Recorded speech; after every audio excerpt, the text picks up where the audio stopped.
So hi guys, welcome to Aathira YouTube channel. இன்றைக்கி என்ன பார்க்க போகிறீங்கன்னா, ஆதிராவோட ஃபுட்டு 6 மாதம் தொடங்கி முடிஞ்ச போது 7 ஆரம்பிக்க போகுது. 6 மாதத்தில் அவங்களுக்கு நான் கொடுத்த ஃபுட்டு, அவங்க அதை தூக்கி எரிஞ்ச விதம், துப்பி நம்ம மூஞ்சில் போட்ட விதம், இதெல்லாம் வந்து நீங்கள் வந்து நான் வந்து சொல்லுவேன்னா நீங்கள் வந்து கேட்பீங்களா? இப்படி தான் வெளியே வந்தால் தொல்லை பண்ணுவாங்க. வெளியே கூப்பிட்டு வந்துட்டோன்னா காற்றடிச்சா தானே மரம் ஆடும், காற்றடிக்காமல் எப்படி ஆடும்? இப்படி தான் வேடிக்கை பார்ப்பாங்க. அந்த மரத்தையே குருன்னு பார்ப்பாங்க, அது எப்படி ஆடுதுன்னு. அன்னைய பார்த்தா பெருமையாக பேசிகிட்டு இருக்கேன்டா பட்டு. நீ வந்து அம்மா 1 மாதம் டார்ச்சர் பண்ணியிருக்கலடா செல்லம். உங்கள் அப்பா என்னன்னா குடு, இதை குடு, அதை குடு, அப்படி குடு, இப்படி கொடுங்கிறது. ஆனால் இவங்க என்ன பண்ணுவாங்க, என்ன கொடுத்தாலும் தூப்புவாங்க. மெனக்கெட்டு கிண்ண நிறைய நிரப்பி வச்சோன்னா 4 ஸ்பூனோடு நிப்பாட்டுவாங்க பாருங்கள். ஒரு 2 வாரம் ரொம்ப வேதனையாக இருந்துச்சு. சரி, இப்போ ஏதோ பரவாயில்ல, கொஞ்சம் போயிட்டுருக்கு.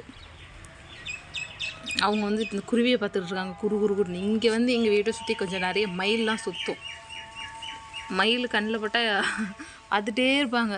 நமக்கும் கொஞ்சம் ஆசையாக இருக்கும்ல. ஆனால் இப்போ சரியான வெயிலுங்க. வெயில் காலத்தில் வந்து மயிலே பாவம், சின்ன உயிரினமே பாவம். மயில் என்ன பாவம் பண்ணிச்சோ, அங்கிட்டு இங்கிட்டுன்னு போவோம். நாங்கள் முடிஞ்சளவுக்கு காமனில் கொஞ்சம் தண்ணி வைப்போம். எப்போதும் நம்ம சமைச்ச சாப்பாடு எப்படியும் பாதி மீதி தான் போதும். என்ன தான் கரெக்டான பர்ஃபெக்டாக சமைக்கிறவங்களாக இருந்தாலும் சாப்பாடு வந்து மீதி தான் போகும்.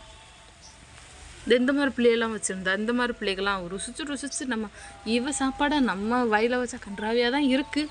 இருந்தாலும் இவங்களுக்கு சின்ன வயிறு இல்லை, குட்டி வயிறு, குட்டி வாயில். கொஞ்சம் பார்த்து பகுமானமாக கொடுத்தா, ஆனால் ஸ்வீட்டானதெல்லாம் கொடுத்தா நல்லா சாப்பிடுவாங்க. இந்த பனானா, அப்புறம் வந்து ஸ்வீட் பொட்டேட்டோ. உங்களாம் தான் பேசி முடிச்சுக்கலாம், இருங்க. நம்ம ஆடியன்ஸ் பேசி முடிச்சு நமக்கு கேட்குறாங்க, ஒரு மனசை மதிச்சு வீடியோவை. ஏன்னா இப்படி மூஞ்சி இப்படி திருப்பிக்கிட்டு இருக்க? உனக்கு என்ன இப்போ அந்த குருவி வேணுமா? அதெல்லாம் பிடிச்சி தர முடியாது. ஒழுங்காக வீட்டுக்குள்ளே உட்காந்துருக்கலாம். டாமை இந்த மொட்டை மண்டையில் பார்த்தீங்களா, முடிய பார்த்தீங்களா? பிறக்கும்போது ஒரு சொட்டு முடியலைங்க, ஒரே வருத்தம். ஆனால் இப்போ பார்த்தீங்களா, அவங்க அப்பா மாதிரி நல்லா முடி வளர்த்து பிள்ளைக்கு. இந்த 6 மாதம் ஜேர்னியை, ஃபுல் ஜேர்னியை நான் ஒரு நாள் வீடியோவாக போடுறேன். அதாவது ஜேர்னின்னு சொல்ல முடியாது, அது ஒரு எனக்கு நானே வச்சுக்கிட்ட ஆப்பு அப்படி சொல்லலாம்.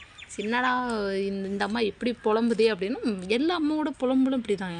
எல்லாரோட மனசுலையுமே இந்த குழந்தை பிறக்கிற வரைக்கும் ஆஹா, ஐயோ நம்ம குழந்தை பிறக்க போது, ஐயோ ஜாலி அப்படின்னு இருக்கும். பிறந்ததுக்கப்புறமும் ஐயோ நமக்காக ஒரு குழந்தை. சில டைம் தூங்கும்போது, பாப்பா விளையாடும்போது ஐயோ யோ யோ யோ. ஆனால் ரியாலிட்டி என்ன தெரியுங்களா, பிள்ளை யாராவது பார்த்துக்கிட்டா இப்போ தான் நமக்கான ரெஸ்ட்டே தேவை 100%. ஏன்னா நம்ம வந்து 9 மாதம் பட்ட பாடு, அதுக்கப்புறம் உடனே இந்த பிள்ளையை பார்த்துக்கணும். அது 9 மாதமும் நமக்கு ரெஸ்ட்டெல்லாம் கிடையாது. யாரும் சொன்னா ரெஸ்ட் எடுத்திருப்பாங்கன்னு? அட போங்கம்மாங்கிட்டு, ரெஸ்ட்டும் கிடையாது, ஒன்றும் கிடையாது.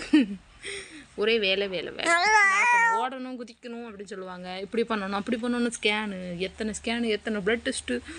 வாழ்க்கையில் போடாத ஊசி போடாத பிள்ளையெல்லாம் போய் ஊசியாக போட வச்சுட்டு, மாத்திரையை திங்க வச்சுட்டு, படாத பாடுபட்டு ஒன்று பிள்ளையை பற்று அந்த பிள்ளைங்களை சரி ஃபீட் பண்ணுறதுனால ஓகே, கூட்டன் உள்ளே கூப்பிட்டு போயிடுவேன். அதுதானே பிச்சு அப்புறம் மிரட்டினா தான் வாய முடுவாங்க. சரி, இவங்க ரொம்ப வந்து அழுதுட்டு கிடக்குறாங்க. நான் கொஞ்சம் உள்ளே கூப்பிட்டு போய் கும்பிட்டு வந்துடுறேன். பாய்.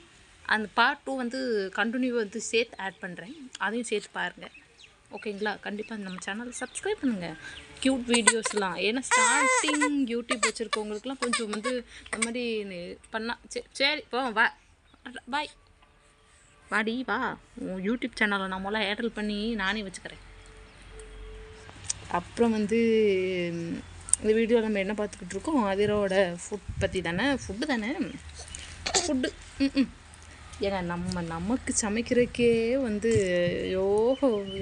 எவ்வளோ நேரம் ஆகுது. இதில் இவங்களுக்கு நம்ம பார்த்து எதுனா ஒன்றுன்னு செஞ்சு கொடுத்தா அப்படியே எப்படி சொல்கிறது, அம்மா அந்தம்மா அப்படின்னா ஆன்னு சொல்லும்போது ஐயோ ஏதோ கலராக கொண்டு வராளே அப்படின்னு ஒரு மாதிரி ஆசையாக ஆன்னு திறக்காங்க. ஆனால் அதுக்கப்புறம் என்ன பண்ணுறாங்க, தூணு கொஞ்சம் எடுத்து போகிறாங்க. இதெல்லாம் நமக்கு தேவை தானே? பேசாமல் ஒரு பாலை கொடுத்துட்டு கம்மனை இருக்கலாம்ல நம்ம. சரி, பிள்ளைங்க பெரிய பிள்ளைய ஆகணுமே, இந்த பிள்ளை சீக்கிரம் நடக்கணுமேன்னு ஆசையாக கொடுத்தா, ஆனால் பாருங்களேன், நம்ம சாப்பிடும்போது ஆஹா வெரைட்டியாக இருக்குது அப்படின்னு சொல்லி நம்ம தட்டே நோக்கி வருது, தட்டிலே இது பண்ணுறது. இங்கே ஒரு குருவி ரொம்ப நேரமாக யார் வீட்டுக்குள்ளே போகலான்னு பார்த்துக்கிட்டு இருக்குங்க. இது நம்ம வீட்டுக்கு கதை தண்டு விடுமா? உங்கள் அப்பா எங்களை பிடிச்சினா பொறிச்சு சாப்பிட்ருவான். ஆமாம், நீயும் தான், 2 பேரும் சேர்ந்து தான்.